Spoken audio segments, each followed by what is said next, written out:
Okay, number 15 is going back to something which we looked at earlier in Matthew 15 verse 8. Pharisees are hard-hearted. Hard-hearted.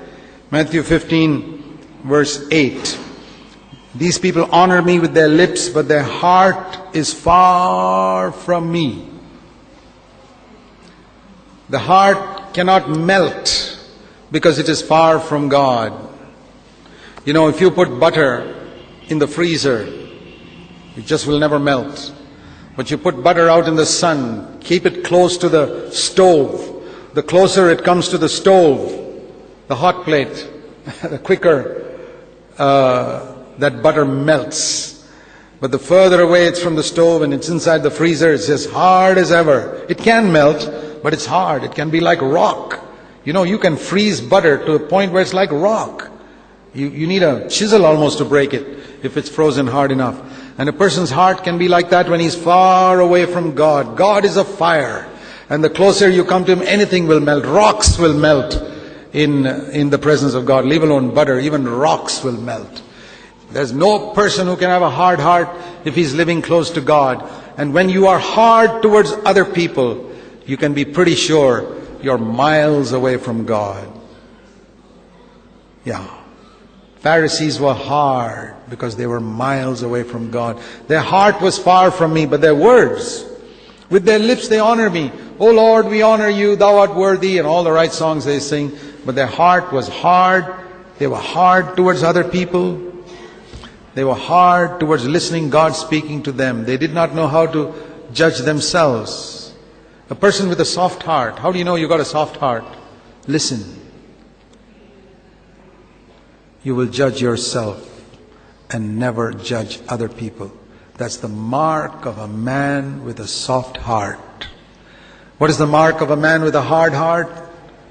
He doesn't judge himself or his wife or his children, but he judges other people severely. But his wife and children will escape. Some people may even judge their wives, but not themselves. They won't judge themselves.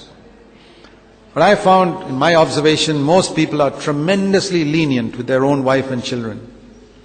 They're very hard on others. We've had examples like that in CFC of people who would say, what's the use of sending our children to college? Because their children were still in school.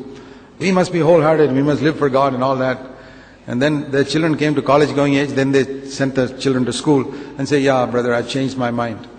Then there were people who said, we must never go to Gulf or America and all, till they themselves years later got an invitation to go to Gulf or America. Brother, I've changed my mind now. Change your mind after what? After putting people in bondage for 25 years, you change your mind. Hypocrite, Pharisee of the Pharisees. When it comes to yourself and your children, you change all the rules. These are the first-class Pharisees, and we've got lots and lots of them in our churches, who make laws for other people, hard-hearted, hard on others, very soft on their wives and their children and themselves. I hope we'll change. I'll give you a little bit of advice. Don't go around telling other people, nobody has ever heard from me in 30 years not to go to the Gulf, or not to have a television, or not to go to America, or not to have this or not to have that. I say, I have my convictions. You have yours. I'm not here to tell you what you should do. But there are a lot of people who are much, much younger to me who have made rules like this, and later on they've had to eat their own words. Because they do the same thing themselves. Because their children are grown up, or they got an invitation to go somewhere or something like that. And do you think they became Pharisees then? They were Pharisees from the beginning. And the sad thing is they don't even get light on it even later. They're still, imagine they are proud, instead of humbling themselves to the dust and saying, I'm a rotten old Pharisee. They don't even get light on that, even after they see their Phariseeism, and that's why it never goes well with them even after that. It's really sad. So